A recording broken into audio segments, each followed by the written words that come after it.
Vamos a dar comienzo a la segunda sesión de cruce, de la jornada cruce. Hay un pequeño cambio en la composición de la mesa porque Jorge Alemán no ha podido venir y hemos cambiado a un ponente de la primera mesa de esta tarde a la segunda. Así que van a intervenir Simón Rollo, María García y Sara Ferreiro. Voy a empezar con una pequeña presentación de los participantes. En primer lugar va a intervenir Sara Ferreiro Lago. Es doctora en Filosofía por la Universidad Complutense de Madrid. También es articulista en El Salto. Actualmente trabaja en la Universidad de Nebrija y en el programa Tafik Skidmore, Spain, donde imparte una asignatura sobre la cultura queer en España. Su tesis explico el tema de la tesis sobre todo para que se vea la pertinencia de los presentes en la mesa. Su tema de la tesis se llama La soberanía en disputa, el declive del Estado moderno y la subversión del cuerpo político.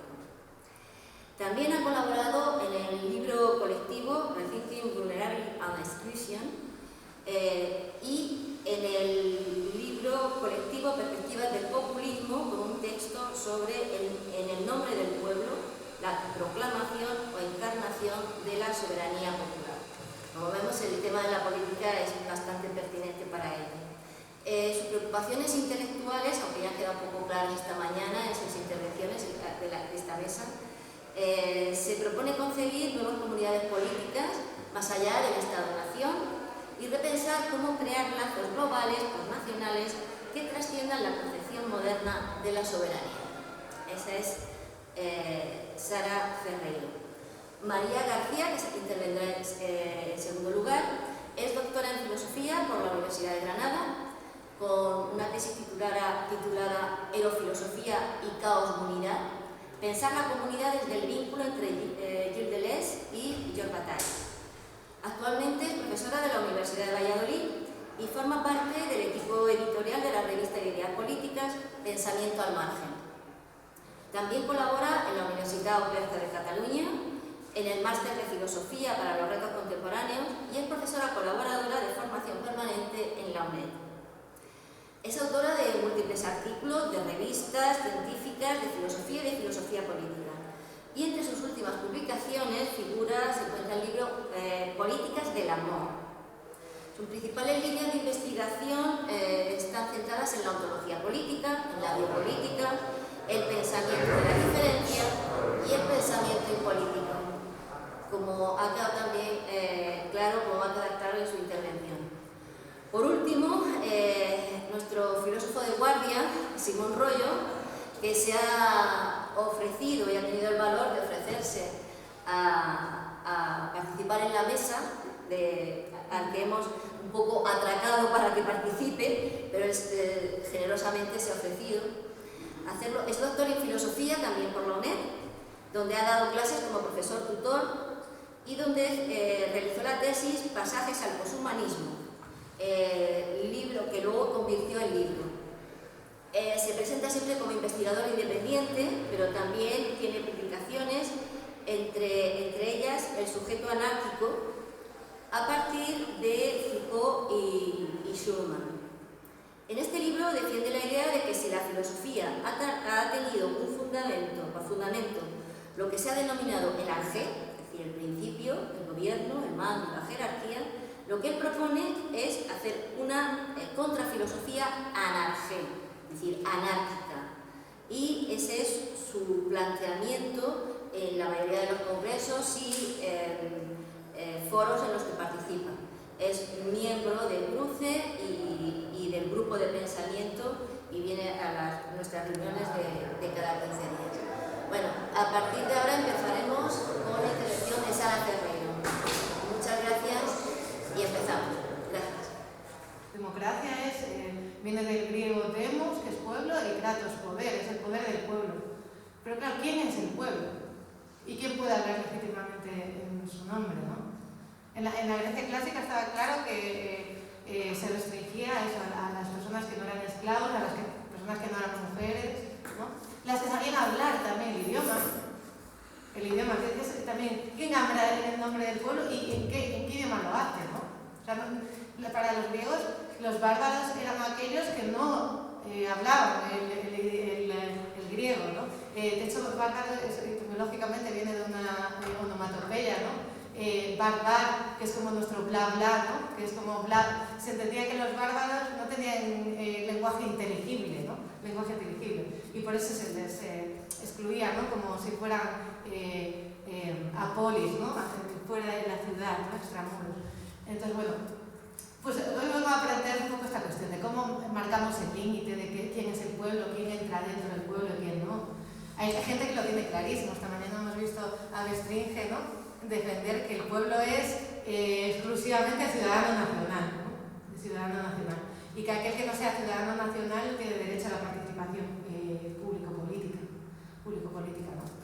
En fin, podríamos cuestionarnos esto, ¿no? O sea, sí que es verdad que la democracia, al menos tradicionalmente, se ha entendido que tiene que tener límites, que tiene que estar delimitado. O sea, como toda identidad, ¿no? Toda identidad, esto ya lo viene de Derrida y otros autores, ¿no?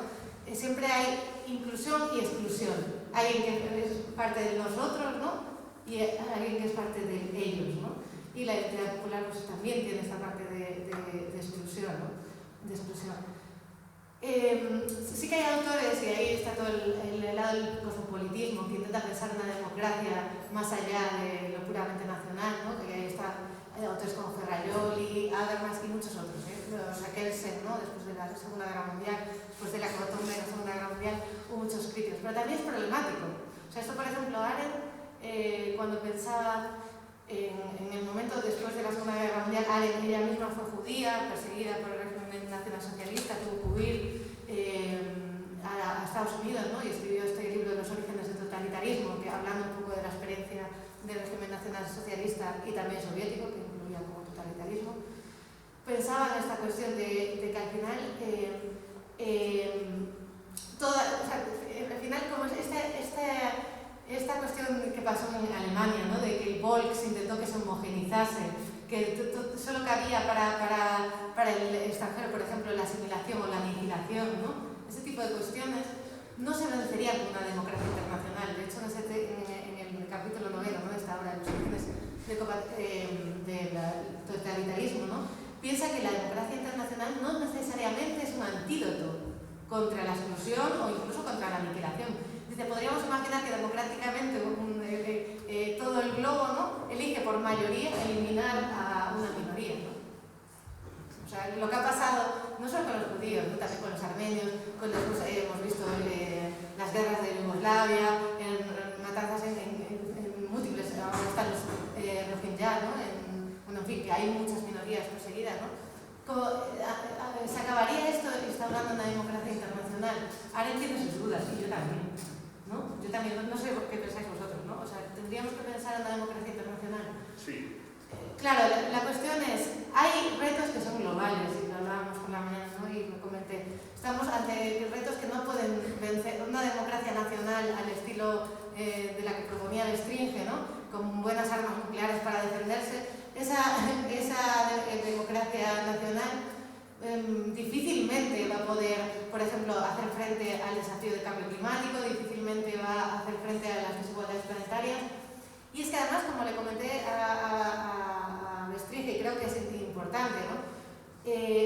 Claro, puede que haya como una especie de fantasía de esas democracias de que son totalmente autosuficientes, ¿no? Sienten sus cabezas nucleares, lo único que tienen es que protegerse del otro, ¿no? Del invasor, del migrante, etcétera, como lo planteaba por la mañana, ¿no?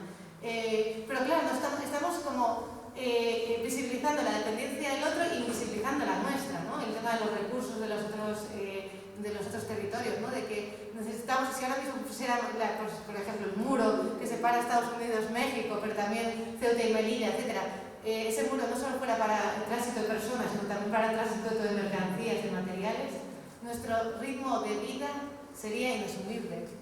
No podríamos vivir con el nivel de consumo que vivimos actualmente en la sociedad española, por ejemplo, ¿no? O sea, esto ya Leo Herrero, otras ecofeministas, ¿no? Ha hablado de que realmente si todas las personas que viven a nivel planetario consumieran lo mismo que un español medio, necesitaríamos 3 planetas.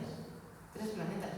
O sea, nosotros podemos tener este ritmo de consumo que está por encima de los límites de reproducción de lo vivo, precisamente porque hay otros territorios que infraconsumen y que estamos expoliando, ¿no?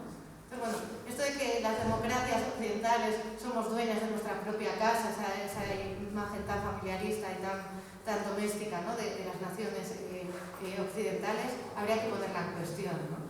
Y además me parece también alarmante que sean posiciones pretendidamente de izquierdas quienes defienden este tipo de planteamientos, ¿no?, rojipárdicos, ¿no?, porque en realidad claro, la cuestión, estamos haciendo el juego completamente, ¿no?, a los discursos reaccionarios de la derecha, ¿no?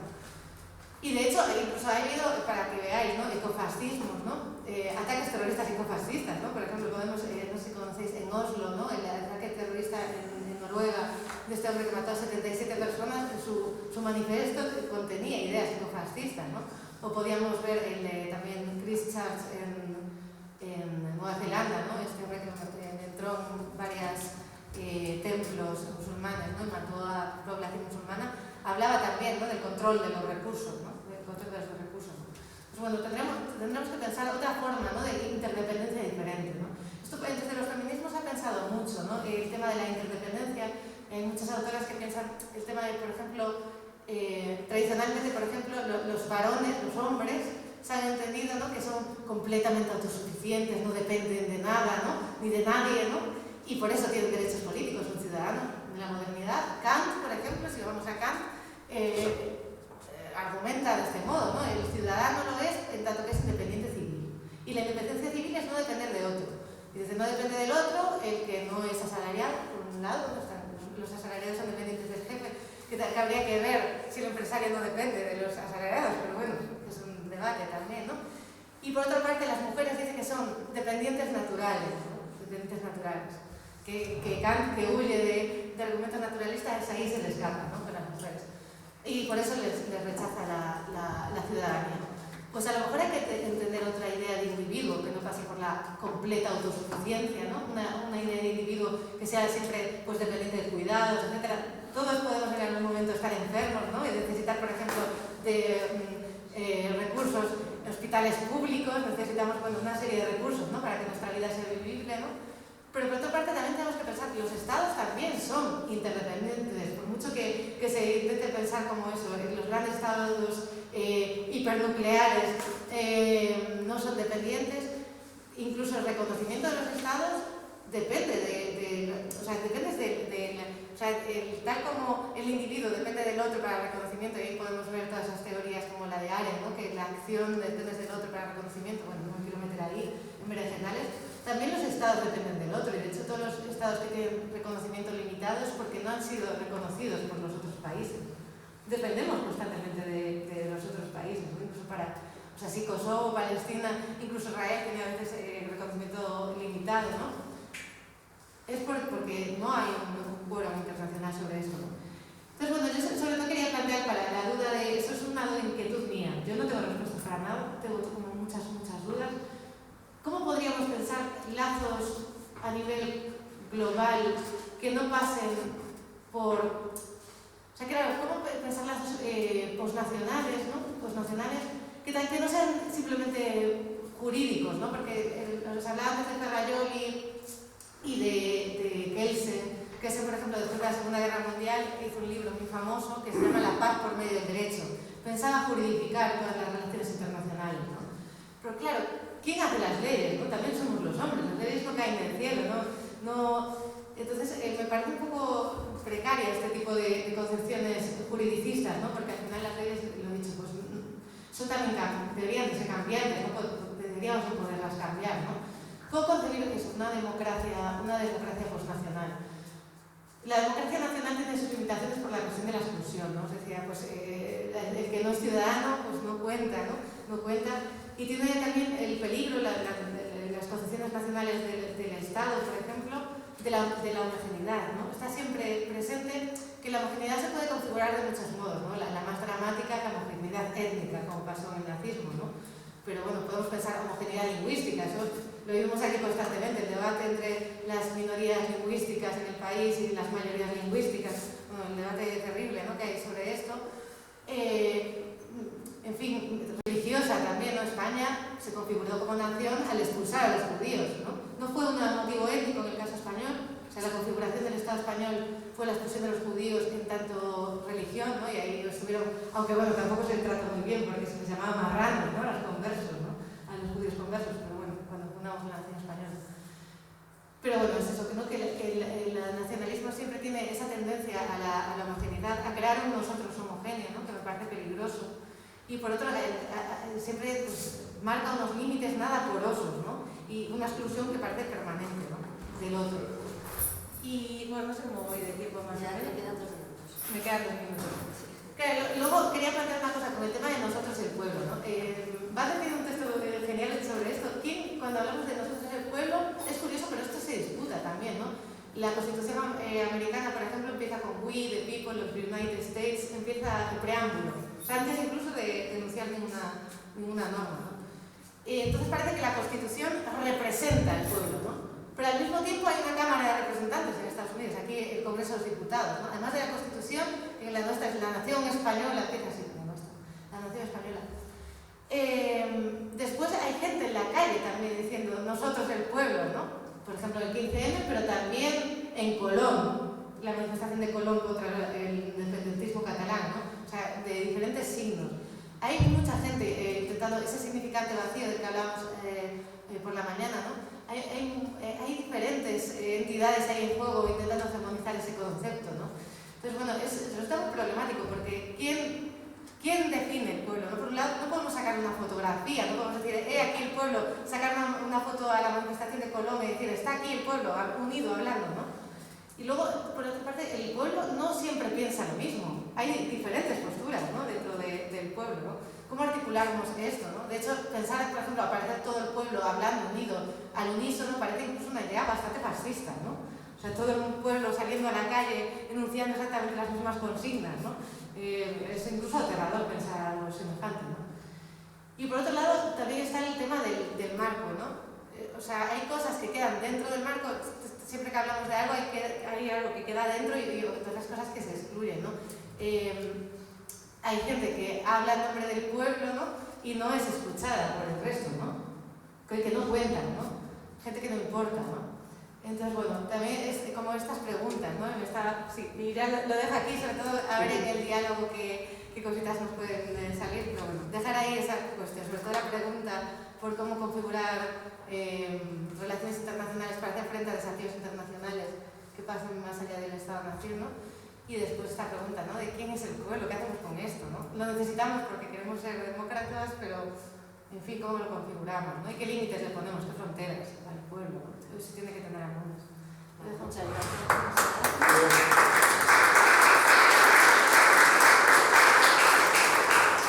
Nos ha dejado muchas... ¿No puede coger el...? Sí, que corras. Vale. Nos ha dejado muchas preguntas, Sara, planteadas, que a ver si luego en el debate salen. Como siempre, bueno, María, tienes la palabra. Muchas gracias. Muchas gracias lo primero a Cruce por invitarme a estar aquí y muchas gracias también por plantear esta pregunta y hacerlo efectivamente a modo de pregunta, ¿no? Porque creo que en estos tiempos lo que se lleva es la afirmación hay que defender la democracia, ¿no? O hemos de defender la democracia.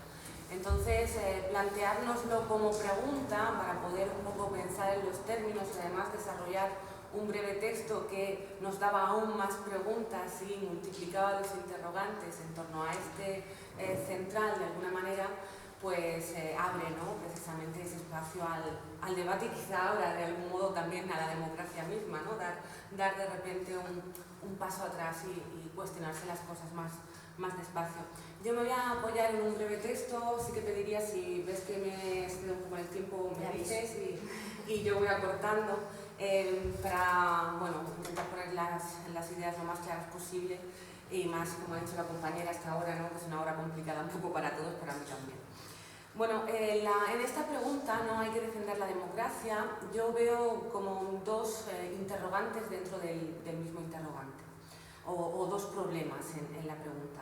Una tendría que ver con el verbo defender.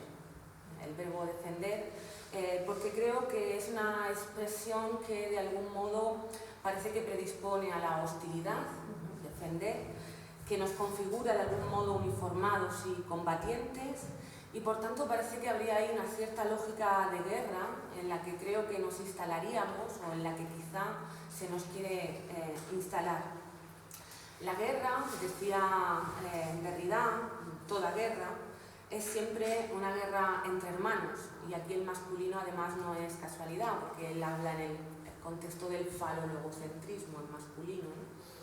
Lo indiscriminado de la guerra, lo ilimitado de la guerra, consiste en el enfrentamiento que al final llega a ser el enfrentamiento entre aquellos más cercanos, en el límite incluso con uno mismo hasta la propia autodestrucción, ¿no? Entonces quizá tiro esta primera idea. Además, defensa también puede traer algo de reactivo, tiene algo de reactivo, ¿no? De reaccionar. Y a veces lo reactivo también tiene que ver con un cierto resentimiento. Y quizá nada más lejano, quizá, a la democracia que el resentimiento y la lógica de la guerra. Quizá, aunque quizá no sea de esta democracia, sino de alguna democracia otra, ¿no?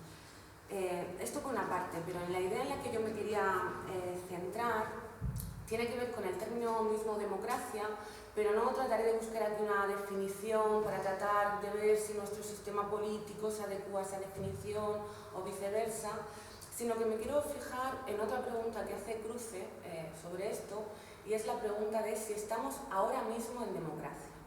Y fijarme en quiero fijarme o plantearos la cuestión acerca de este ahora, de qué es este presente, este tiempo que habitamos, ¿no? Y de su relación, por tanto, o su posible relación con la democracia o con lo político más profundamente. Pensar el ahora es de algún modo, creo, condición de posibilidad de lo político, del vivir compartido, pensar el presente. Y de un lado, yo diría que este ahora que habitamos, este tiempo que habitamos, es una suerte de tiempo un poco, por decirlo así, paradójico. Porque si lo pensamos en relación con el futuro, creo que solo podemos albergar dos tipos de certidumbre. Hoy creo que solo podemos albergar dos tipos de certidumbre. Una, la certidumbre de la completa incertidumbre. La certidumbre de la completa incertidumbre. De la arbitrariedad, de la continua novedad, una novedad la mayoría de las veces cruel, a la que se nos pide que nos adaptemos continuamente, a toda velocidad. En este sentido creo que hay algo incluso de aquel ascetismo que dijo Weber para hablar del espíritu del capitalismo, adaptándonos continuamente a esta continua arbitrariedad y multiplicando por tanto la vulnerabilidad o las vulnerabilidades, cayendo en una vulnerabilidades hiperbólicas por esta velocidad en la que se nos pide continuamente que nos adaptemos a la arbitrariedad. La gran mayoría de nosotros no sabemos, seguramente, y sobre todo las nuevas generaciones quizá, dónde van a acabar viviendo, estando, con quién, trabajando, etc. Tiempo entonces acelerado, de esto ha hablado por ejemplo Hartmut Rosa, teórico de la Escuela de Frankfurt, y tiempo también en ese sentido alienado. Un tiempo que en esa aceleración deja de ser nuestro tiempo. Nos quedamos sin tiempo. No hay tiempo. El tiempo no es nuestro. No nos queda tiempo. En esta aceleración continua. Yo creo que eso es algo que experimentamos casi a diario.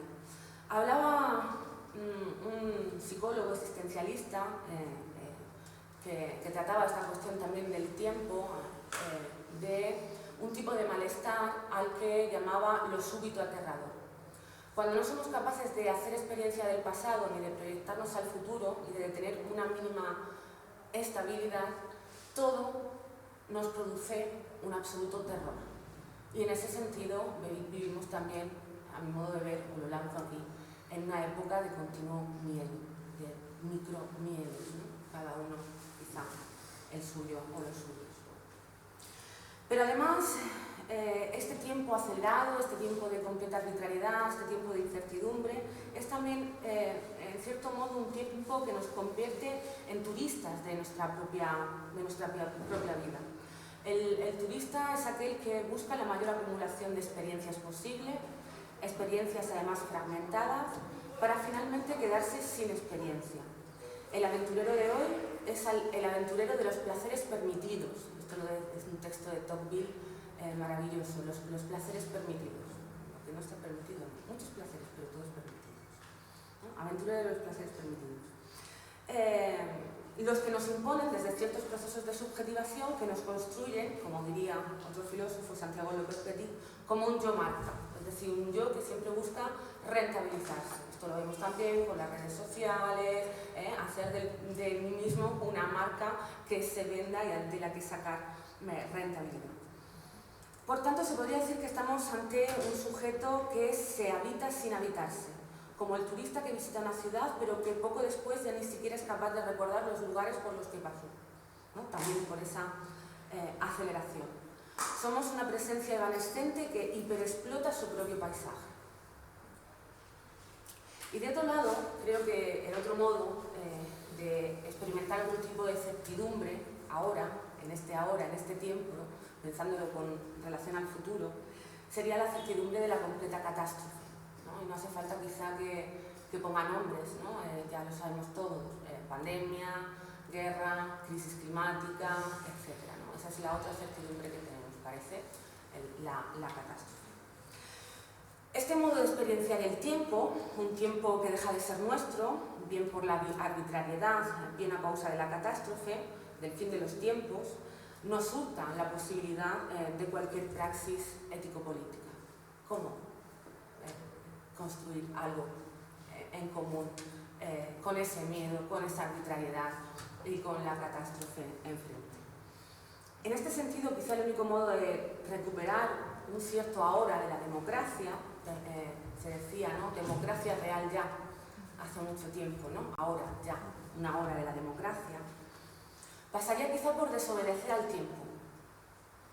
Desobedecer, ir contra el tiempo, buscar el contratiempo, lo que obstaculiza la linealidad, la línea única en la que estamos atrapados y que nos conduce hacia el saber absoluto del fin, por un lado, o por otro, hacia el no saber absoluto por ese autoritarismo de la arbitrariedad.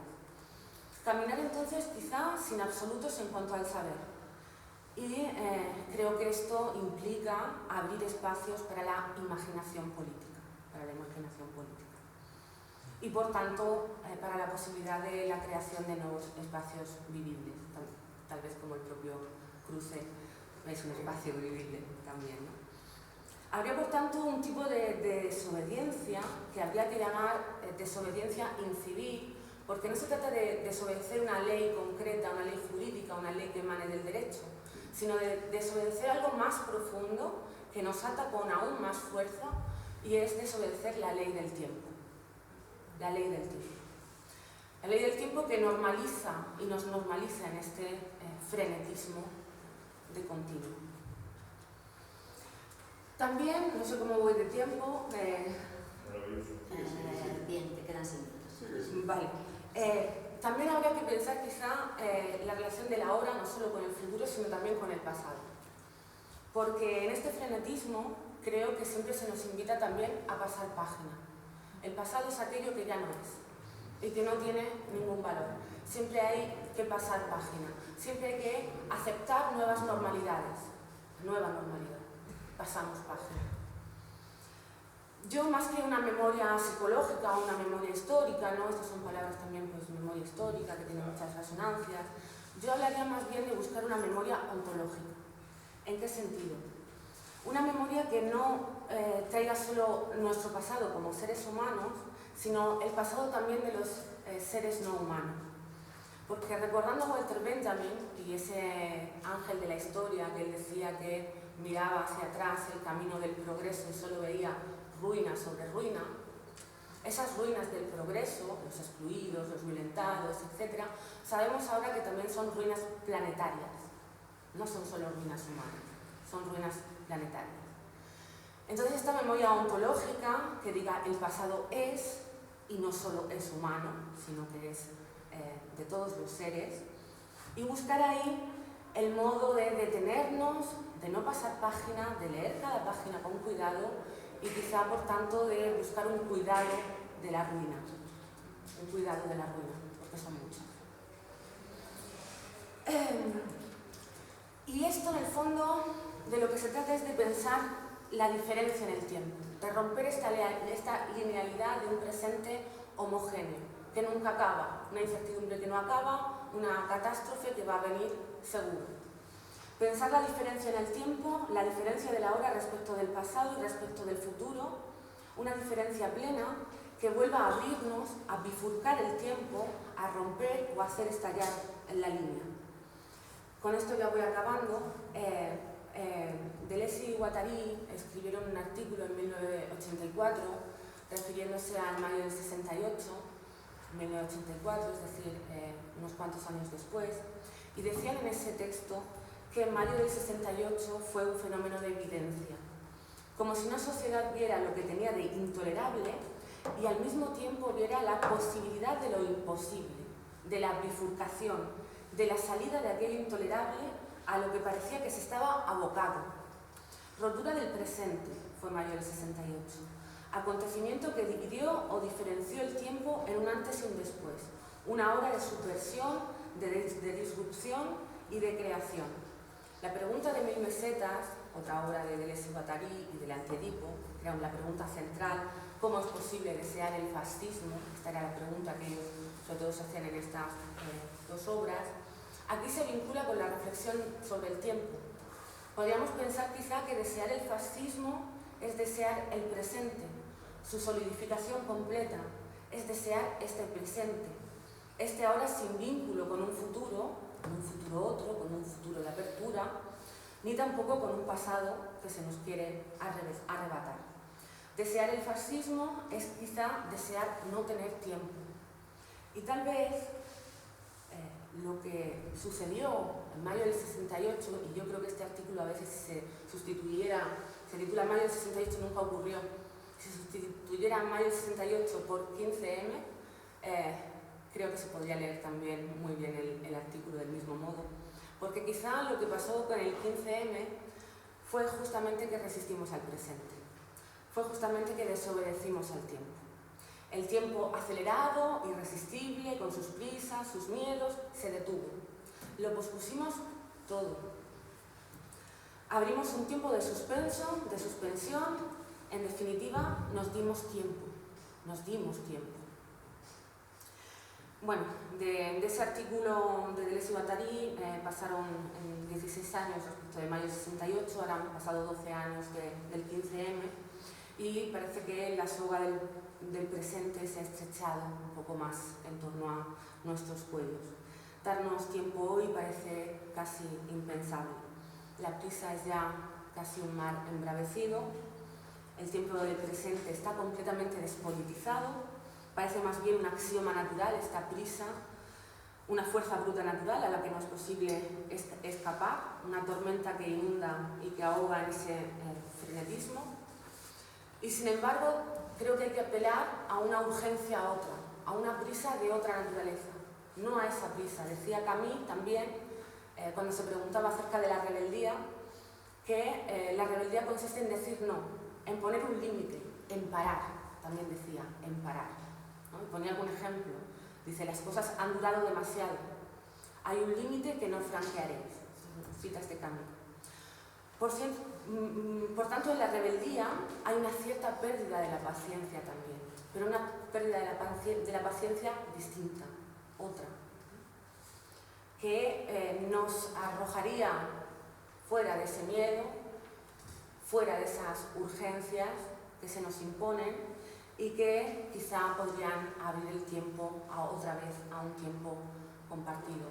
Y creo que sin eso, pensar la democracia, incluso pensar poner otro nombre a lo político, no sería completamente, sería un gesto que quedaría en la superficie, ¿no? Si continuamos este ritmo temporal que no nos permite suspender el tiempo. Y ya lo dejo ahí.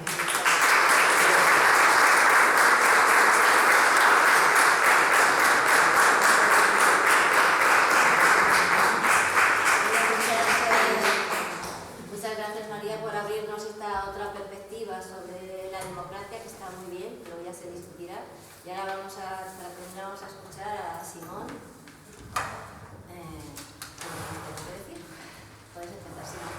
Hola, buenas tardes.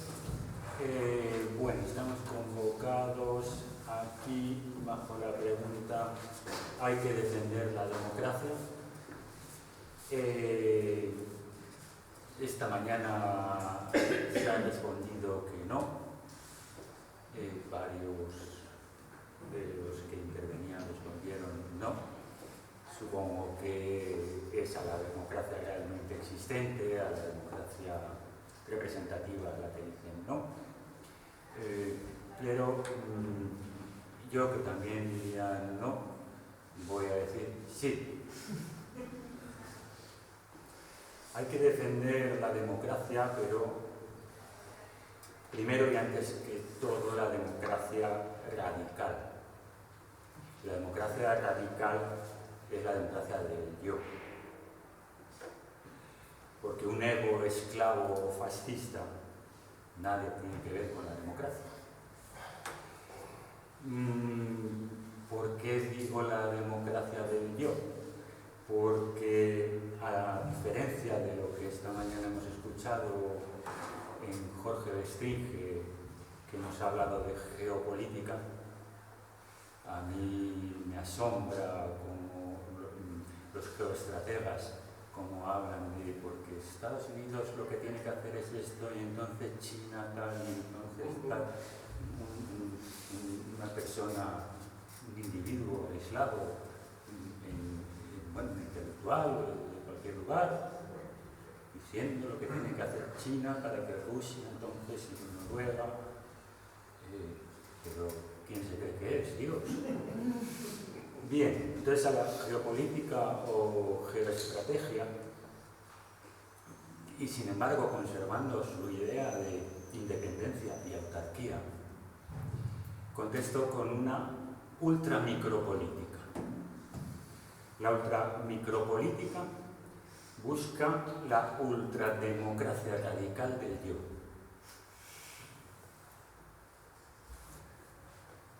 El yo, el sujeto. Eso lo tenemos a mano. No es China, India, que entonces se mueven y entonces lo que tiene que hacer Estados Unidos. No, yo. ¿Y yo qué soy? O tú, o él. Somos una confederación de almas. Esa confederación de almas se puede regir de modo democrático, es independiente, es autárquica. No está del todo gobernada. Ahí sí podemos incidir, ¿no? Y entonces surge en la confederación de almas que somos, en la multitud que somos, ¿no? Esa multitud surge un yo que se manifiesta y actúa. Es el delegado de esa multitud que somos, ¿no? Ese delegado de esa multitud que somos, revocable en cualquier momento, pues otro yo de nuestros yos puede tomar el lugar. Es aquel que somos y que en cada momento puede ser otro distinto. Hablando de la puñetera identidad que no existe, ¿no? Esa confederación, ese yo, puede buscar la independencia y la autarquía. Y como estamos formados de átomos, ese yo es un poder nuclear. Y puede estallar, puede estallar. Vemos estallar yo constantemente. ¿Qué más prueba se puede pedir? Entonces, podemos partir al menos de defender la democracia radical que podemos ser. Nosotros como individuos multitud, ¿no? Porque podemos no serla, podemos elegir un dictador en nosotros y ese dictador pues votará a Vox, por supuesto, que quiere dictadura. Ahora bien, cuando nos ponemos a pensar sobre estas cosas,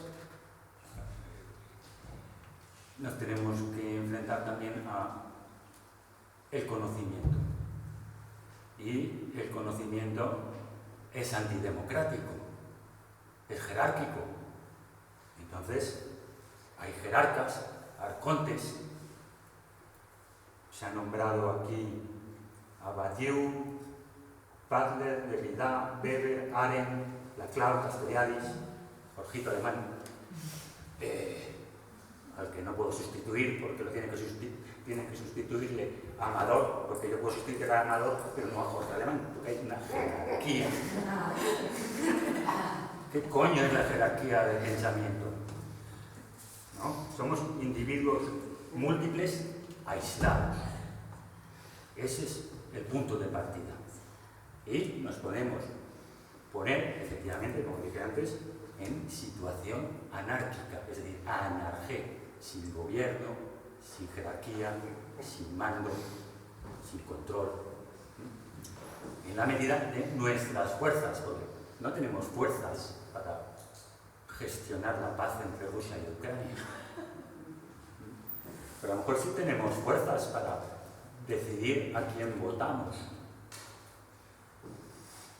Entonces, claro, otra cosa también es que si nos configuramos como comuna anárquica, yo soy una comuna anárquica, yo no soy yo soy una multitud que se ha establecido como comuna anárquica. Esa comuna anárquica a lo mejor se puede relacionar con otras, eso está por ver, pero de momento hay serias dificultades para crear comunidad, ¿no? Para crear comunidad. Entonces, claro, la autosuficiencia primera por la que hay que luchar es por la propia del individuo, que no es un individuo porque está muy dividido en múltiples seres que nos constituyen y de los que formamos parte. Si el conocimiento es antidemocrático, hay que democratizarlo. ¿Cómo democratizarlo? Pues a mí solo se me ocurre diciendo lo que uno piensa. Uno que piensa que estoy cansado, pero lo he hecho muchos años. Butler, Laclau, Castelladis, Weber, Derrida, Badiou, Jorge Alemán. Sino lo que uno piensa. Y lo que uno piensa, pues alguien puede decir, pues es interesante o es una tontería. ¿Qué más? ¿No? Ahí entonces llegamos a que podemos votar, ¿no? Entonces, mi yo hegemónico está inserto en el mundo. Pero hay un yo profundo que es el de la multitud, ¿no? Que me está diciendo que vote en las próximas elecciones generales que se avecinan. El yo profundo me está diciendo que vote por Gladys, la orca, y por comunismo y ETA, ¿no? Eso me dice el yo profundo. Pero el yo hegemónico, puesto que vivo en sociedad, me hará votar por lo menos malo, como he hecho otras veces, por la izquierda, por Podemos, por Yolanda Díaz, por Izquierda Unida o por, ¿cómo se llaman estos? Los fumadores de cannabis.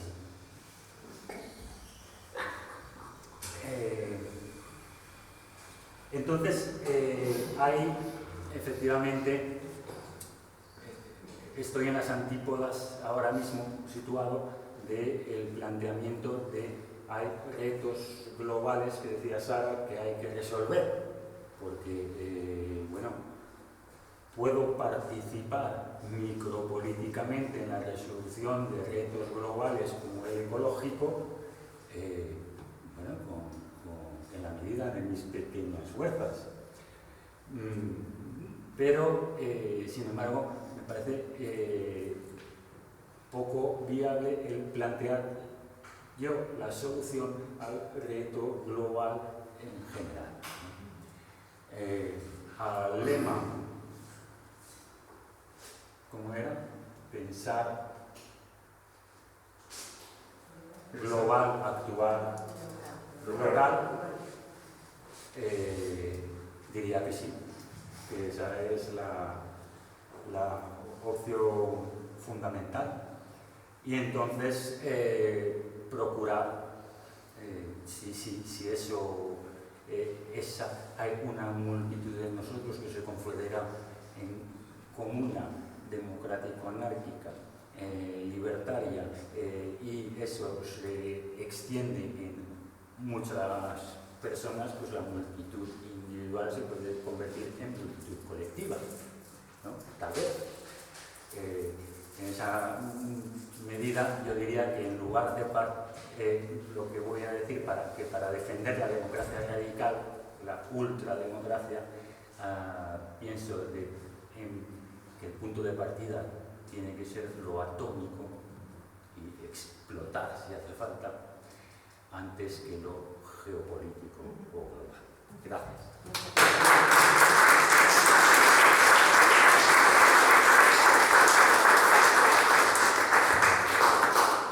Muchas gracias a Simón, sobre todo porque lo hemos pillado aquí de Pilla aquí te mato, y él generosamente ha accedido a participar en la mesa, cosa que le agradecemos muchísimo. Sí, no estaba preparado. Por eso te lo agradecemos todavía más, porque no estaba preparado y lo has hecho, y vamos, a mí me ha resultado como siempre muy sugerente todo lo que dices.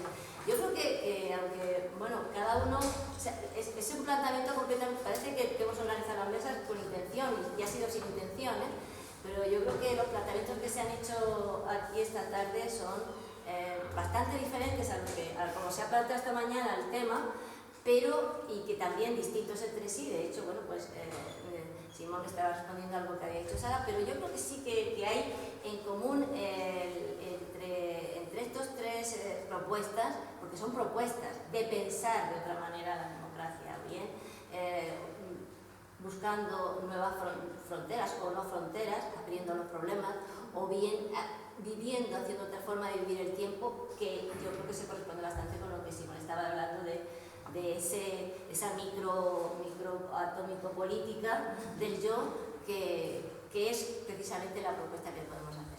Bueno, sí, perdona, muy de acuerdo con María en que hay que vivir otro tiempo. Vivir el tiempo, sí. Aunque sí que también, en cierto modo, defendería el carpe diem como un cierto presente no tan perdido del pasado y futuro, sino preñado de ambos. Pero que a lo mejor, no sé yo si yo lo he entendido bien, pero me da la impresión de que más que hablar del presente, tú estás hablando de la urgencia del presente, de la imposición que el presente, de las demandas que desde el exterior que se te van imponiendo para que tú atiendas exclusivamente a lo que es presente y que no tengas ni tiempo de pensar qué es lo que conviene o qué es cómo podemos vivir en común. O sea, que no es tanto el decir, bueno, pues vamos a vivir el día o vivir el futuro, sino démonos un tiempo, ¿no? Eso ha sido Se trata de una falta de tiempo, ¿no? La falta de la hora. O sea, claro, la cuestión es que la hora está en falta, es que no tenemos ahora, no tenemos tiempo, estamos siempre en ese frenetismo, entonces hace falta, yo creo, pensar un poco esta cuestión del tiempo, pero no solo en la cuestión de la hora, sino también de los horizontes. Aunque pienses en un carpe diem, y yo puedo estar en parte también de acuerdo con eso, pero creo que hay algo en lo que estamos de algún modo también clavados, y es en esa inevitabilidad del futuro, o bien por la vía de la arbitrariedad, porque no sabemos cómo va a ser nuestra vida y cómo se desarrollará.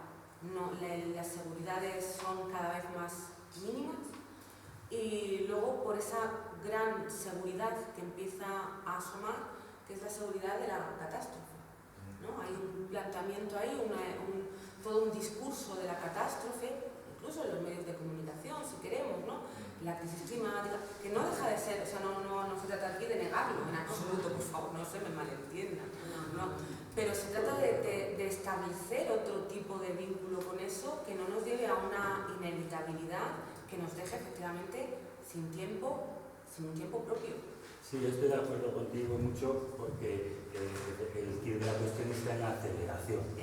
Una vez que tú detienes el tiempo, con la pandemia hubo lo que se llamó el gran rechazo, es decir, 4 millones de estadounidenses se detuvieron y dijeron, ¿qué demonios estoy haciendo? Pasaron de dar vueltas en la rueda de ratón y dejaron sus sus empleos y se replantearon su existencia. Otro yo hegemónico tomó el lugar del sujeto que estaba atrapado en la rueda de hámster. Pero cuando la rueda de hámster empezó a moverse, eso se olvidó completamente y estamos otra vez.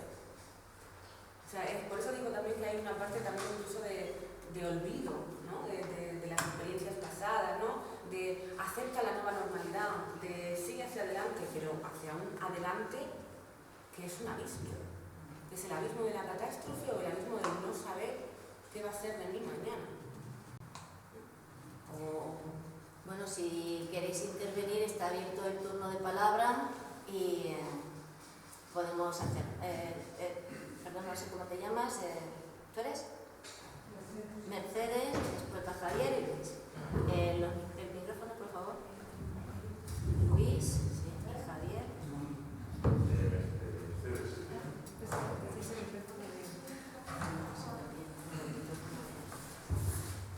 Mercedes, por favor. Pues yo quería hacer un comentario a lo de lo que comentaba sobre la experiencia del tiempo, ¿no? Hay un señor, un filósofo francés que se llama Artaud, que habla del presentismo, de la idea del tiempo presente como un presente continuo, ¿no? Todo el tema de la posmodernidad y todo eso, ¿no? Pero yo me gustaría no hablar solo en abstracto, sino hablar también incluso de la propia realidad española. Porque justamente el presentismo que se ve en Europa, ¿no? Perdona, ¿puedes hablar un poquito más alto? Es que desde aquí no te oímos. Perdona, sí. Perdón. Lo que estaba planteando era que en lugar de hablar en abstracto sobre el presentismo, sobre la idea de una época póstuma, como habla Marina Garcés también, ¿no? No solamente Rosa, ¿no? Sí. Rosa. En España se dio una situación un poco extraña, ¿no? Hace una anomalía histórica con 15 ¿no? Por un lado, esa falta de futuro, esa edad póstuma, se insufló con la idea de un 15 y otra posibilidad de una democracia. Y ahí es donde entró con el concepto del tiempo también con la idea de la propia democracia. Lo de defender la democracia se debe también no solamente porque sea eso, sino cuando la democracia realmente está atacada. Entonces, si la democracia está atacada, tú tienes que plantear la democracia de una manera diferente a lo que se ha hecho ahora, porque está en peligro por una época totalitarista que estamos viendo, ¿no? Como las ideas de extrema derecha están deslegitimizando, ¿no? Pues todo lo que es la democracia. En segundo lugar, en España también se dio otra cosa, y es que hubo una necesidad de retrotraer el pasado con todo el concepto de memoria histórica. Por tanto, éramos una doble anomalía en la experiencia temporal. Por un lado, respecto al futuro, cuando España con 15 años supuso la idea de una utopía en el futuro, una creencia de otra forma de hacer política que creíamos que era posible. Y por otro lado, respecto al pasado, la necesidad de recuperar, ¿no? Y de salvar esa memoria histórica con sacar a los cadáveres de las cunetas y restituir un pasado oscuro como no ha pasado por ejemplo en Europa con respecto al totalitarismo. Así. Bueno, eso es lo que quería. Entonces, ¿cómo no defender a la democracia si estamos viviendo ya en una revisión del 15M, de esa utopía que ya se convierte a veces en una distopía? ¿Y cómo no vamos a defender la democracia cuando la democracia están atacados por estas olas de radicalidad de la extrema derecha? Pues yo creo que sí. Si alguno de vosotros quiere intervenir o pasamos a la siguiente cuestión. Yo casi que preferiría un poco ir quizá... ¿Cuestión por cuestión? Sí, si quieres. No, yo solo decir, ¿no? Que, por favor, hasta uno está bien. Que no, yo no digo que no haya que defender la democracia, pero sí que creo que no hay que caer en ciertas lógicas en las que se nos quiere quizá instalar, que es la lógica de los bandos también, la lógica de la guerra, la lógica de la hostilidad. El 15M era completamente contrario a eso, si lo pensamos de algún modo, ¿no? Porque allí lo que se daba era, de repente, entre completos desconocidos, además desconocidos, toda la confianza. De repente, en las asambleas, en las actividades sociedades, ¿no? La hostilidad estaba bastante fuera, quizá, ¿no? Podríamos hablar de muchas cosas, ¿no? Pero creo que estaba muy lejos de eso. Y creo que la mejor manera de defender la democracia es no dejar, ¿no? Que se nos instalen esas lógicas que son lógicas de amigo y enemigo. Entonces, buscar otra lógica, quizá más afirmativa. Y por lo que decías también, ¿no? De cómo no, si estamos viviendo un giro de tuerca totalitario. Bueno, pero es que ese giro de tuerca totalitario creo que también tiene que ver con el tiempo, con la aceleración, con el frenetismo. Hay cierto totalitarismo ahí en la medida en la que no se nos surta la posibilidad de esa praxis política, porque no tenemos tiempo. O sea, ya desde una perspectiva incluso prácticamente material, estamos demasiado ocupados y es lógico, dado las condiciones materiales y de existencia, casi que en sobrevivir, en lo justo, que no nos da, porque se nos impone ese nivel de frenetismo, de competitividad, si no estás fuera del trabajo al que quieras optar, de la vida social en la que quieras tener, esto es lo que se impone. Luego cada cual quizá busca estrategias, ¿no? Para salir de ese frenetismo como puede y de buscar otros vínculos y total, pero esto es lo que se nos trae y yo creo que esto tiene algo de totalitario también. Bueno, yo estoy de acuerdo en que totalitario es aquello que se nos impone, ¿no? Y efectivamente siempre podemos, en la medida de nuestras fuerzas, luchar contra las imposiciones. Ahora bien, aquellos que quieren imponerse o imponer no se puede decir de ellos simplemente porque no es una respuesta contundente. Decir Ayuso es una loca peligrosa o son descerebrados o qué gentuza o esas expresiones no dicen nada. En realidad los saqueadores, los que quieren imponer, son muchos, sus razones y su lógica no es estúpida. Hay que meterse de lleno en ella y combatirlos conociendo bien lo que dicen y no diciendo que dicen tonterías, sino no estar de acuerdo con lo que dicen. ¿Y por qué? Porque, claro, es que en realidad, si no, no se les combate. Yo tengo un buen amigo que es socialdemócrata, que trabaja en el país, y bueno, él es muy buena persona, pero considera que él y los suyos, ellos son la democracia, ¿no? Todo lo que no son ellos son fascismo o totalitarismo. Entonces, a la izquierda del PSOE está el totalitarismo de izquierdas y a la derecha del PSOE el totalitarismo de derechas, y solo ellos son los demócratas. ¿Y los otros qué son? Dice, estúpidos. Pero claro, esa no es una respuesta. Así mal van a combatir el PSOE al PP y a Vox, ¿no? Con esa lógica. Hay que introducirse bien en los argumentos que aportan las derechas, que son argumentos de imposición, de orden, de control, ofrecen seguridad. Eso no es una tontería. Y a cambio de coartar la libertad, ofrecen seguridad, ¿no? Eso es el juego que bien conocemos.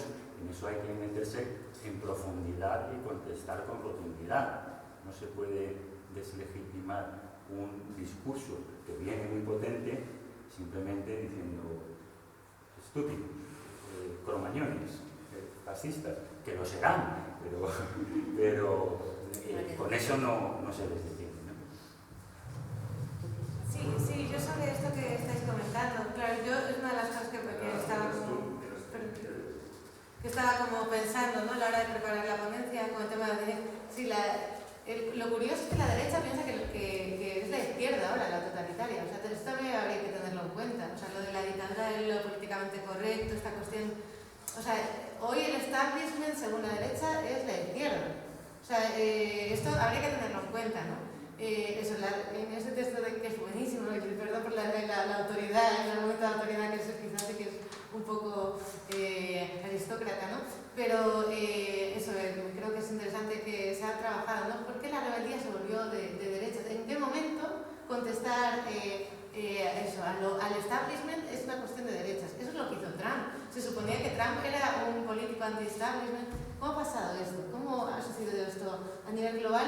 Y cómo nosotros nos perdimos en esos argumentos de no, es que los otros son estúpidos en Estados Unidos, e incluso son argumentos clasistas, a veces desde la academia, que además es gente, la academia no es precisamente barata en Estados Unidos, ¿no? La gente, los académicos tienen un gran capital económico frecuentemente, ¿no? Y se hacen todo tipo de diatribas contra la white trash, ¿no? La basura blanca, supuestamente racista, etcétera, o los rednecks, que es como cuello rojo, que es los campesinos de tipo Alabama, etcétera, estos países, como de estos estados, ¿no? Como que son un poquito más reaccionarios, ¿no? Pero se está hablando de clases populares, incluso pobres a veces, ¿no? Y desde la izquierda también ha habido a veces un poquito de elitismo en ese sentido, incluso con este tipo de... A mí, yo me horroriza este tipo de adjetivos, el white trash, el redneck y todas estas cosas. Y aquí también estamos familiarizándonos cada vez más. Owen Jones, por ejemplo, en Inglaterra, ¿no? En Reino Unido, habla de cómo hoy podemos, por ejemplo, o sea, en una cena con amigos, no un comentario trans o un comentario racista no lo admitiríamos, pero sin embargo un comentario clasista, pues, como por ejemplo en Estados Unidos el término chaps está como súper difundido, ¿no? Y aquí también, o sea, realmente es como que... Entonces, bueno, habría que pensar un poco cómo convenció, para no quedarnos en son estúpidos y ya está, porque creo que es además como rehuir de la reflexión completamente, ¿no? ¿Cómo pudo convencer Trump? Que es bastante curioso, es un hombre que... ¿Cómo se puede elegir como anti-establishment y contra quién? Y cómo la izquierda, con ese discurso, ¿no? se ha convertido en establishment. Claro, todo esto sin caer en discursos reaccionarios como le da Bernabé, bueno, entre comillas, ¿no? Perdona, que igual, pero no sé si conocéis la trampa de la diversidad, ¿no? Creo que hay un peligro ahí que al final es como decir que en realidad la derecha tiene la razón, ¿no? De que se nos ha ido de las manos hablando de feminismo, del LGTBI y de racismo, etcétera, ¿no? Y que no hablamos de lo verdaderamente importante que es la lucha de clases.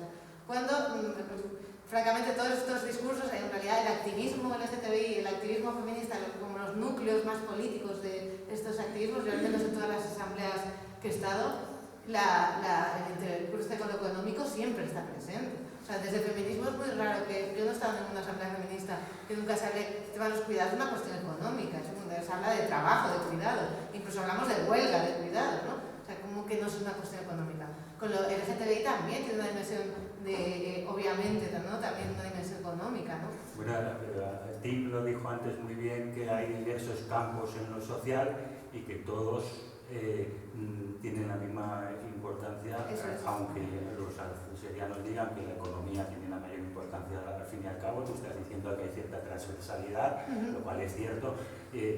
Lo que ocurre es que también hay que cuando unos temas solapan a otros que tienen la misma importancia, pues esos temas hacen que los botines se estén frotando las manos porque nadie habla de sus desfalcos porque se está hablando de otra cosa.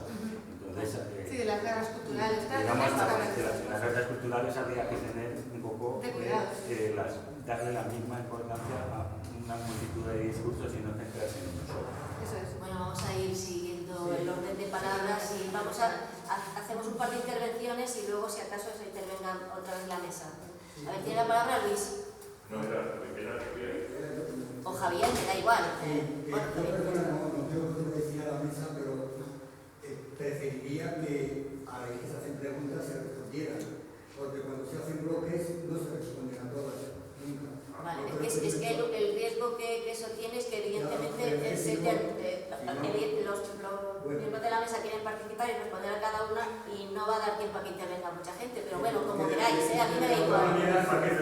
Se mezclan cosas. Tú hablas. Bueno, vamos a ver, claro, soy rápido. María estaba hablando de la necesidad de asumir los principales problemas como problemas globales.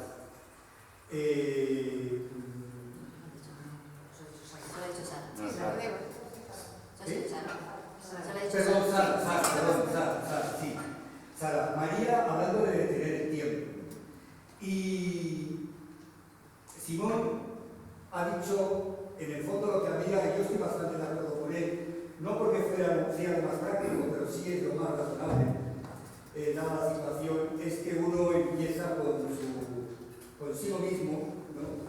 Con su micromundo que tiene dentro, luchando y consiguiendo unirse con otras comunidades de micromundos y consiguiendo lo que se quiere, es decir, un poco partiendo desde lo individual, ¿no?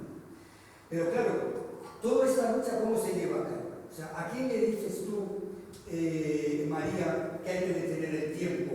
¿O a quién le dices tú, Sara, que hay que plantearse los problemas si son globales de manera global?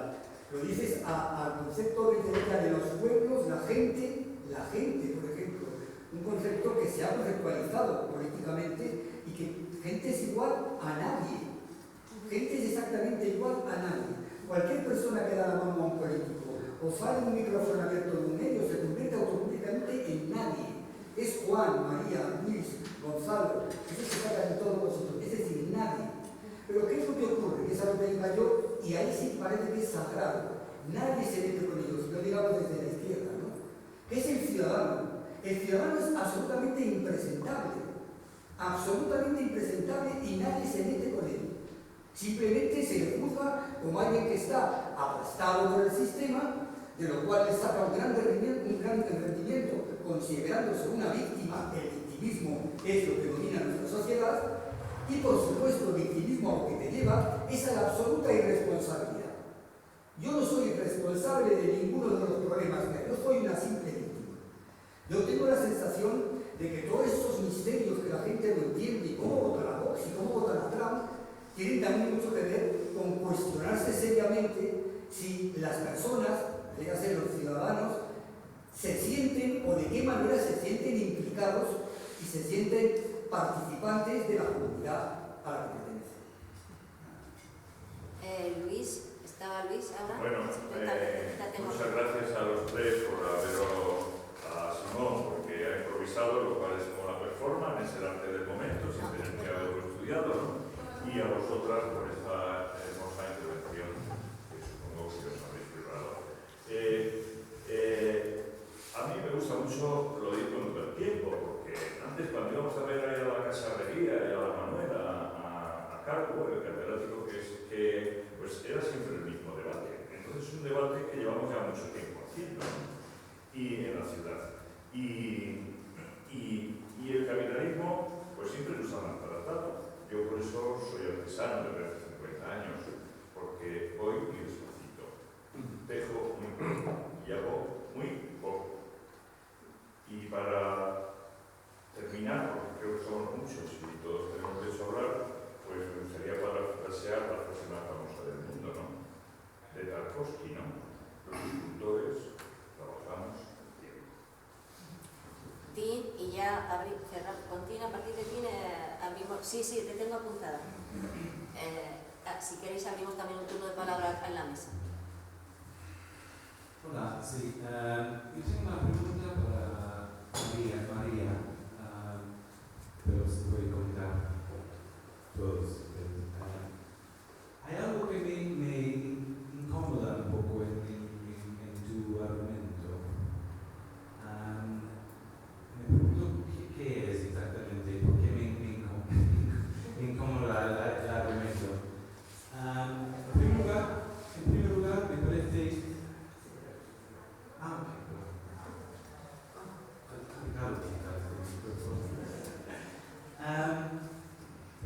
Me parece un poco deprimente el argumento. Así. Pero luego me pregunto por qué me deprime el argumento y luego surge la pregunta verdadera, ¿no? Que es si realmente se pudiera hegemonizar de esa manera un ritmo de vida, si se pudiera extender hasta ese nivel, ese ritmo de vida que tanto nos incomoda, ¿cómo sería posible escapar? Y eso sería mi pregunta en realidad. ¿Cuál es la condicionalidad tanto de la hegemonización de nuestro tiempo y de la misma manera, cuál es la condicionalidad del escape de esa hegemonía? Eso es lo que realmente me pregunta. Eso para mí sería la salida de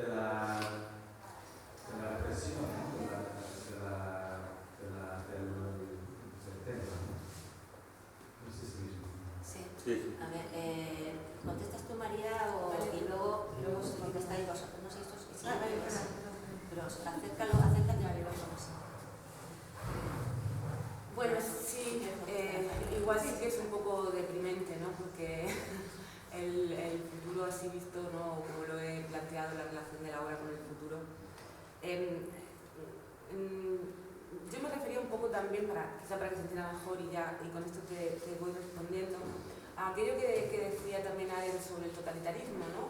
Cómo el totalitarismo había cogido las leyes de la biología y las leyes de la historia y las había aplicado como leyes suprahumanas que escapaban al control humano, ¿no? Al control de los sujetos, y esa era una de las causas, ¿no? Que ya atribuía también, o una de las explicaciones del totalitarismo. Pues aquí creo que está pasando algo con esa ley del tiempo, porque son muchos los excluidos en esa ley del tiempo. Y en cuanto a la condicionalidad, yo creo que tiene que ver mucho también con la competencia, con la competitividad. La razón por la que se ha hecho hegemónica esa ley del tiempo acelerado, tiene que ver con la competencia, tiene que ver con el neoliberalismo, tiene que ver con el capitalismo. Ese es el ritmo que ahora mismo se impone. Y ese ritmo que impone deja fuera a millones de personas, para las que no tenemos tiempo y por tanto las que de algún modo sacrificamos. Y creo que esto es un poco compartido, pero al mismo tiempo es compartido, pero es ciego, porque es una ley sobrehumana. Parece que el tiempo se nos escapa, es lo que hay, y nos culpamos si no sabemos gestionarlo bien, si no nos adaptamos lo suficiente a su velocidad. Y cómo la condicionalidad de cómo escapar, de cómo... Bueno, esas son las roturas, y luego ya ver qué otro tiempo se vive, ¿no? Yo no se trata de imponer otro tipo de tiempo, no hay que ir más lento, o esto o lo otro, sino de por lo menos pensar esa suspensión, esa rotura que traen ciertos movimientos, ¿no? Disruptivos, subversivos. He puesto el ejemplo del 15M, pero incluso en pequeños movimientos barriales lo he visto, cómo los vecinos lo dejaban todo y de repente no había urgencia, hasta dejaban el trabajo, lo que fuera, porque tenían que ir a plantarse delante de no sé dónde, a hacer asamblea en no sé qué, ¿no? y a darse un espacio de praxis política y un espacio y un tiempo compartido. Yo contestaría también a Tim, sí, puede ser. Claro. Sí, bueno, Tim, hay muchas, siempre se pregunta cuando se proponen cosas de este tipo, cómo escapar a las imposiciones, a la presión, a tal. Se dice, ¿y cómo lo hacemos? ¿Cómo lo hacemos en general? Dar una única clave para todo el mundo es muy difícil, pero dentro de las muchas maneras que se pueden imaginar o realizar, pues yo te puedo decir cómo lo hago yo, ¿no? Entonces, en tu trabajo, no trabajes para tu empleador, trabaja para ti mismo, expropia a tu empleador. Si te pagan por dar clase, no des clase, date clase a ti mismo, escribe tu libro, no escribas apuntes para los alumnos, no sé, yo serás más bueno y ganarás más, lo dice, mira, voy a citar, aunque no me gusta mucho citar porque intento decir algo yo, no que lo diga Marx, pero bueno, es verdad que Marx en el Capital dijo, cuando un obrero gasta el tiempo en el que está trabajando en sí mismo en lugar de hacer el trabajo por el cual le están pagando, roba al capitalista, ¿no? Está dando una pauta de acción subversiva en la cual ganar tiempo del que te están robando, ¿no? Sí, pero cuidado con hacerse empresario de uno mismo, entonces, y ese tipo de cosas. No, la línea está ahí. Lo que se está ganando es la autarquía, la autosuficiencia, en la medida en que se recupera el tiempo propio que ha sido expropiado. Entonces, ahí de lo que hay que tirar es de frente al negocio, que es nec otium, del ocio, recuperar ocio. Ocio es tiempo para ti, tiempo libre para hacer lo que te dé la gana, ¿no? No es pereza, es tiempo activo libre. Y si tú recuperas tiempo activo libre, bueno, a ver, yo, y compartido dices, pero es que yo a lo mejor puedo esforzándome robar tiempo a mi empleador. Y entonces estoy en un ministerio, trabajo en un ministerio y estoy escribiendo por la mañana en el ordenador un libro. propio. Y si me dicen que tengo que hacer algo, digo, prefiero no hacerlo. Sara va a contestar a Javier. Sí, sobre todo que Javier ha planteado esta cuestión del ciudadano, y voy a hilar con lo que acaba de decir Simón, el tema del tiempo, el ocio. Claro, es que en realidad el ciudadano antiguamente en la Grecia clásica tenía esclavos precisamente, y lo argumentaba para tener ocio, o sea, para poder tener tiempo libre para dedicarse a la política. El ciudadano se dedicaba enteramente a los asuntos públicos. O sea, de hecho, allí había incluso este insulto, ¿no?, para quien solo trataba con cuestiones privadas, que era el idiotés, ¿no? De ahí viene el idiota. O sea, quiere decir que estamos en otra cosmovisión completamente distinta, ¿no? Sí que es verdad que lo hablamos en la comida, ¿no? Los griegos pensaban que tenían esclavos porque, vaya por Dios, las máquinas no trabajaban solas, ¿no? Decía, si las máquinas fueran como las estatuas de Dédalos, ¿no?, la tejedora teje por sí misma, cuando todas las máquinas hicieran su función, no necesitaríamos esclavos, decían en la antigüedad, ¿no? Curiosamente, que tenemos más tecnología que nunca, que tenemos incluso inteligencia artificial, ChatGPT, que puede hacer una clase por mí, trabajamos igual que hace un siglo. O sea, no ha bajado las 40 horas laborales, en un siglo no ha bajado al presente, ¿no? Es una reivindicación que no tenemos, pero realmente para que vuelva el homo politicus o el zoon politicum clásico, el hombre político y el ciudadano que hablaba Javier, ¿no?, que parece que es una entelequia extraña, ¿no?, para que vuelva a eso necesitamos tiempo también. O sea, realmente en esos tiempos acelerados, ¿en qué momento podemos pararnos a pensar? Pues yo, por ejemplo, los presupuestos participativos que hubo aquí en la comunidad, o sea, de la ciudad de Madrid, el municipio, yo había momentos que era como, ¿y dónde rasco tiempo? Que estoy escribiendo mi libro, autoexplotándome aquí un montón, como empresaria de mí misma, tengo que sacar tiempo para la política también, ¿no? Y entonces, bueno, también ahí entra mucha desidia, ¿no? Y al producir la política. Es porque no hay tiempo. Es el motivo por yo creo que el ciudadano de hoy es muy impresentable, está mucho más preocupado en su faceta de consumidor que de ciudadano. Bueno, por supuesto, claro. La lectura... Pero no puedo admitir que digan, como tiene mucho trabajo, no tiene tiempo, como si que tuviera tiempo se dedicaría. Pero dudo muchísimo. Claro. Sí. Y esa, en realidad, lo hablamos de la comida. O sea, en Arendt, por ejemplo, en la Condición Humana, y perdón por el momento de autoridad, ¿no?, toda su obra venía de esto, ¿no? O sea, ella tenía la fantasía de que nos íbamos a quedar sin trabajo por la automatización, ¿no? Habla del Sputnik, bueno, de todas las innovaciones tecnológicas que parecen un tam-tam, ¿no? Realmente estamos mucho más tecnificados hoy, ¿no?, que cuando se escribió la Condición Humana en el 1958, ¿no? Ella pensaba, vamos, nos vamos a quedar sin trabajo, y en realidad es que no hay otra cosa, ya la acción política no es lo importante, ¿no? Y es verdad que ahora, desde el neoliberalismo, todavía más, ¿no? Esto, realmente nuestra faceta como se ha reducido cada vez más a lo económico. Todas nuestras, incluso hay quien ve las relaciones sociales, todo con una perspectiva de inversión, ¿no? Pues invierto tanto tiempo en esta persona, o estamos ahí con nuestro, para no gastar tiempo en las relaciones, pues tenemos incluso una app como Tinder, ¿no?, para buscar rápidamente cómo desfogarnos, ¿no?, en nuestras necesidades más fisiológicas sexuales, ¿no?, pero sin gastar demasiado tiempo, porque tenemos que invertirlo correctamente, y voy a estudiar este FP, oye, no esto, porque tengo que invertir. Nos vemos como autoempresarios de nosotros mismos, ¿no? Bueno, no todo lo puedes reducir a autoempresario de ti mismo, porque Thomas Mann escribió La montaña mágica en 11 años y no se podrá decir que era empresario de sí mismo porque estaba escribiendo un libro. Es decir, si se instaura la renta básica, pues habrá unos que seguirán en la vorágine trabajando porque querrán ganar más dinero, que la renta básica será algo muy elemental para sobrevivir. Otro dirá, me paso el día fumando porros. Sí. ¿Y qué? Que se lo pase fumando porros. ¿Y qué? Quiero decir, y el que tanto quiere ganar, y quiere ganar más, y quiere trabajar más, y quiere producir mucho, adelante, produce para todos, pero a mí no me jodas. Si yo quiero fumar porros todo el día, déjame en paz. Vale, a ver, ¿tiene la palabra? Sí. Hola. Quería dar una vuelta a esta pregunta. Hay que defender la democracia y tal vez decir, hay que defender derechos sociales. Porque yo creo que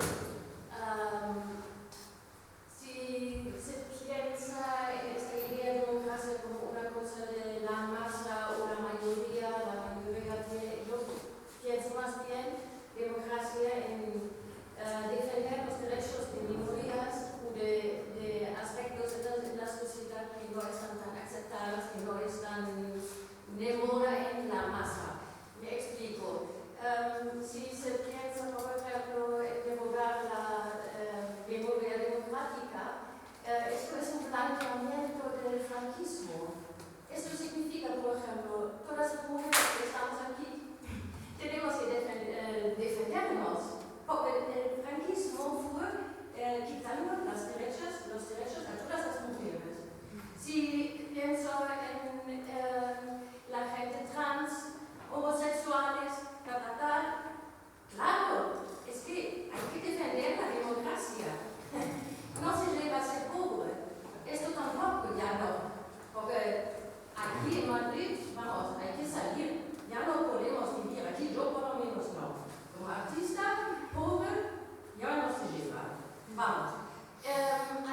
españoles por semana, para decirlo. Entonces, por ejemplo, ¿cómo se llama? Cuando estaban con tamames en el Parlamento, es como una burla del Parlamento, de la democracia, una burla. Y nada más. Y esto entra y cala, y lo ve la gente y dicen bravo, bravo, bravo. Ahora la masa de nosotros son el pueblo. Y entonces yo creo que sí, hay muchísimos puntos, por lo menos para mí, que hay que defender la democracia, que está en peligro ahora. Yo lo digo así. Si queréis hablar, si no, tenía la palabra también tú, lo habéis pedido, y si al caso lo respondéis. Yo solo una cosa al respecto. Vale. Sí, creo que hay que defender lo público, porque y la izquierda defiende lo público y no lo privado, porque ahí se mantienen ciertos derechos y ciertas prácticas en donde todavía uno se puede refugiar. En el otro sitio es más difícil refugiarse, es más difícil escapar. Pero bueno, desde luego el discurso xenófobo ha calado en la izquierda, lo hemos visto esta mañana, porque Jorge Bestrique pues, no es la primera vez que habla de que España para los españoles, y ya hay dos en Francia que conocerá bien la polémica, Michel Onfray y Welbeck, se han dejado seducir por la teoría del reemplazo racial de Francia, lo cual es bastante aberrante. Sí, bueno, que ahí tenemos poco. Yo realmente estos discursos loquipardos es que creo que tenemos poco de ganar. Estamos comprando, estamos reproduciendo una y otra vez el discurso de la derecha. Con el tema de la migración que decía esta mañana también, pues que lo que habría era que aumentar la natalidad y que trabajasen todos los españoles para que no tuviera que venir migración. Ese tipo de argumentos, no sé en qué momento pueden ser identificados como un argumento de izquierda. Estamos como reproduciendo, y hay mucha gente, el tema de la resignificación de la patria.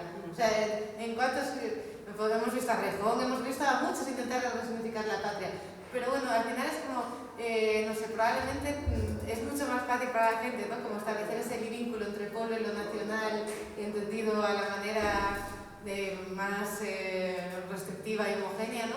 Que una patria, como lo quisieron resignificar, vincular a las instituciones, a la sanidad pública, etc. Yo creo que tampoco caló mucho y que es peligroso estar defendiendo un discurso patriótico, porque al final los que salen perjudicados son las personas no nacionales siempre, ¿no? Con este tipo de discursos, creo. Y en fin, sí, cada vez son más corrientes, ¿no? Y en toda Europa, no solo aquí, y en Estados Unidos también. No sé, Hola, pues a ver, creo que en el 15M se planteó lo de la democracia real, impugnando una cosa que creo que por todos los comentarios vuelve a estar vigente, que era elegir izquierda-derecha. Realmente, en el momento que hemos vuelto a ese eje, creo que perdimos una ventana de oportunidad, como diría algunos, de que otro escenario político surgiera. Os voy a contar una experiencia muy local, ¿vale? Yo vengo de Belilla San Antonio, un pueblo de Henares. Nosotros tenemos la derecha de Vox, ¿vale? Tenemos a un grupo neonazi que se llama ahora Nacional de España 2000 y que en 8 años han pasado de tener un concejal a tener 3, ¿vale? Y voy a explicar un caso muy concreto porque lo conozco muy bien. Nosotros éramos la asamblea del 15M en ese pueblo. Tenemos, voy a explicar más el caso concreto de mi vecina. Mi vecina tenía un problema de desahucio. Nosotros trabajamos con la PA de Alcalá. La PA de Alcalá se reunía en la sede del Partido Comunista. Imaginaos el escenario, ¿vale? Llevamos infinidad de veces a esta mujer. Esta mujer se hizo activista de la PA. Colaboró con la asamblea. Participó en la red de apoyo mutuo que había allí, ¿vale? Y por supuesto eso tuvo una traducción política en las elecciones del 2015, porque esa asamblea montó a la candidatura de Unidad Popular y por supuesto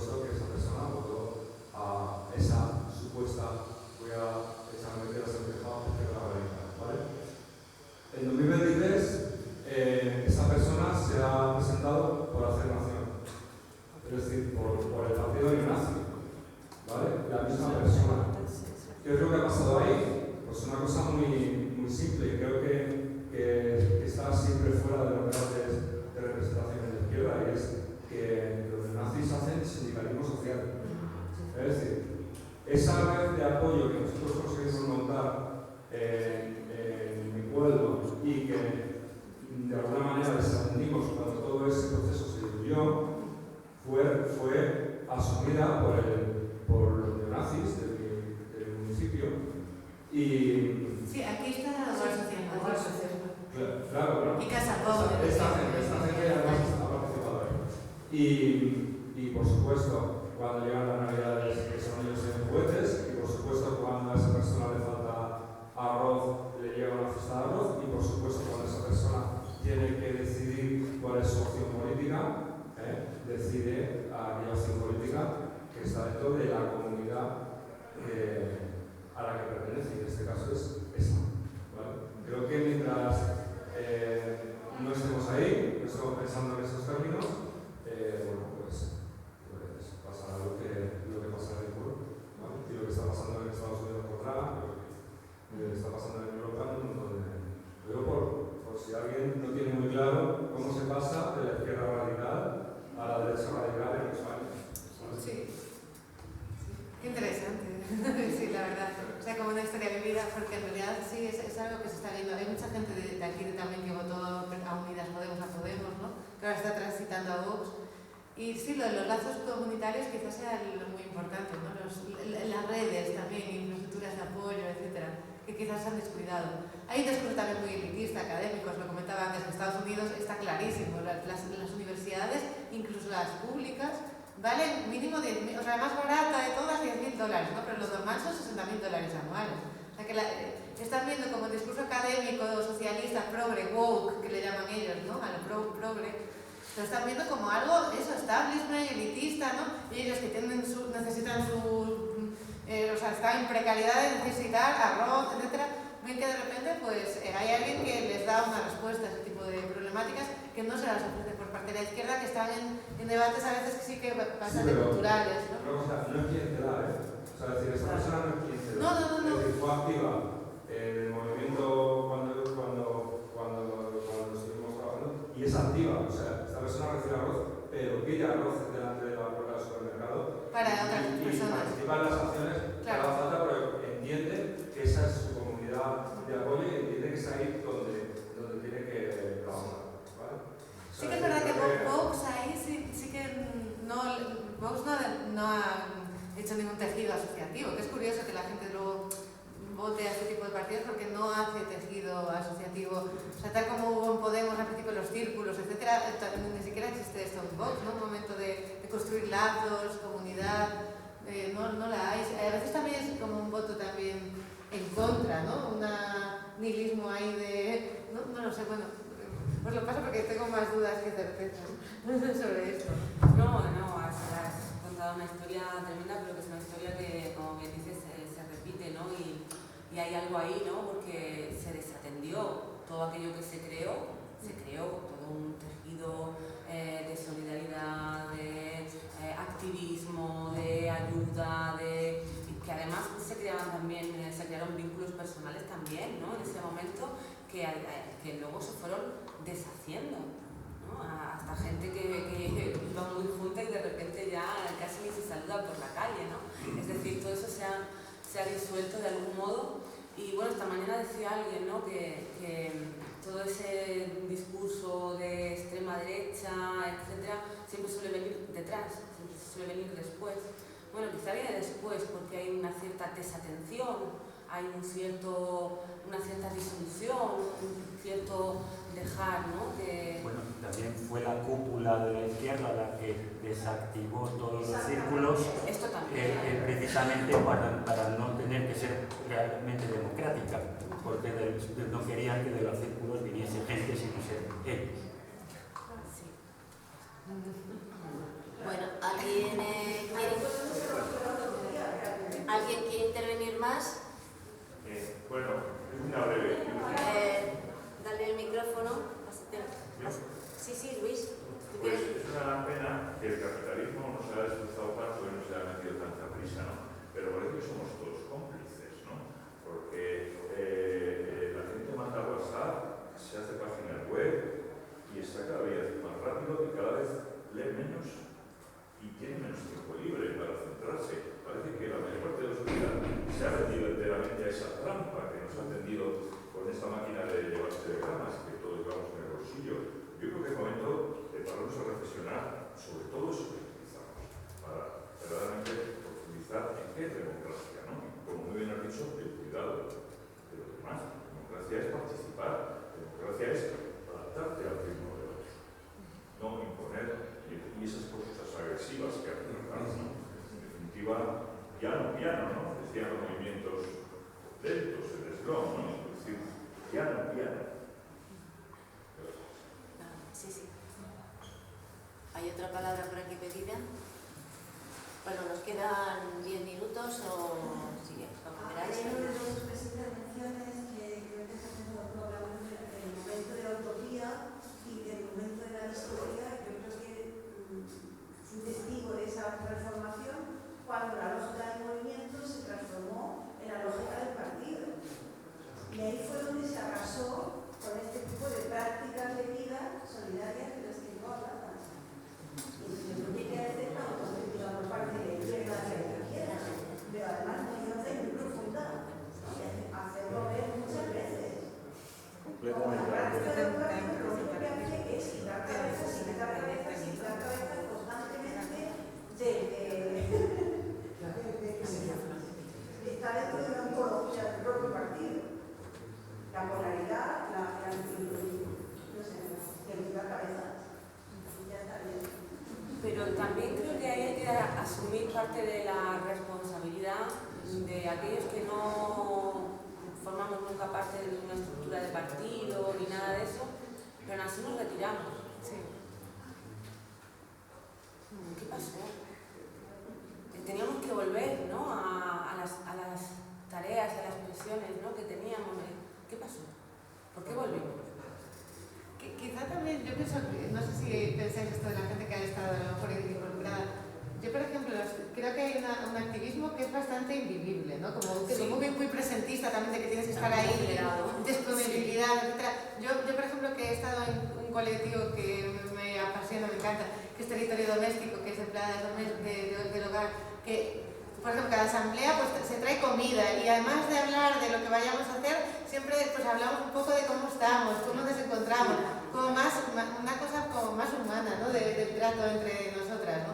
Y lleva 13 años el Territorio Doméstico y ha conseguido ya la ratificación del Convenio 189, la igualación de derechos con el resto de los trabajadores y sigue estando activa, ¿no? Como colectivo. Igual tenemos que aprender de ese tipo de colectivos, ¿no? Que va más allá de esa política de inmolación total, que también nos exige tiempos que no tenemos a veces, ¿no? Y de hecho, o sea, yo he estado en activismos que estaba con la lengua afuera todo el rato, haciendo que si actos, no sé cuántos, tropecientas cosas, ¿no? Y que realmente no había ningún momento de cuidado con el otro, ¿no?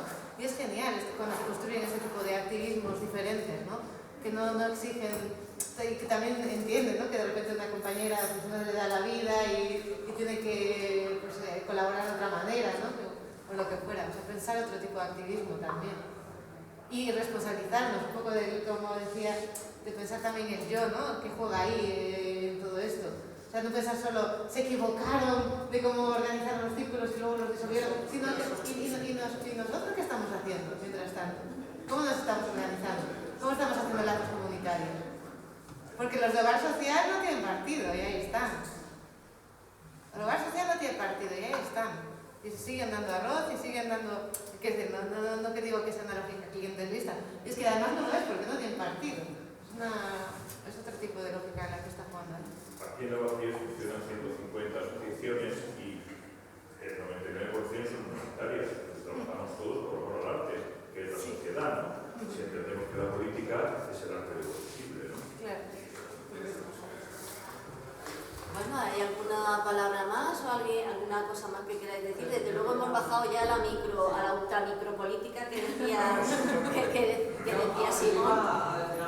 Ah, vale, sí, por supuesto. Sí, pero bueno, ya me está llamando porque no se ha podido escuchar desde el principio, pero ahora con las intervenciones sí que me viene... ¿Alguien tiene el micrófono por ahí? ¿Dónde está el micrófono? Y es que, bueno, yo creo que a ver cómo lo puedo explicar. El drama que tenemos que aceptar es de entrada que no hay idealismo. Y con esto quiero decir que en el momento que se entra en una lógica de partido, todo lo que hace Brave y todo lo que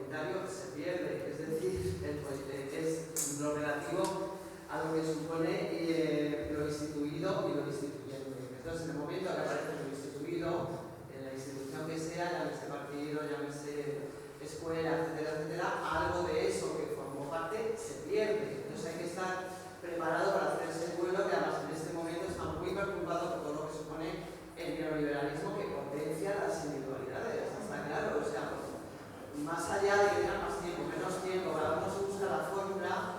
Yo participé muy activamente en Podemos, estuve en el Consejo Estatal durante 5 años como llevando el área de sanidad, o sea que conozco bien la dinámica de lo que es la lógica de partidos y además estoy de jefe de un servicio de salud mental en un barrio, soy psiquiatra y coordino ese centro. O sea que he visto diferentes momentos y diferentes posibilidades. Por ejemplo, ahora para la defensa de la sanidad pública hubo un momento que la marea frenó un montón de cosas y ahora la gente no se moviliza.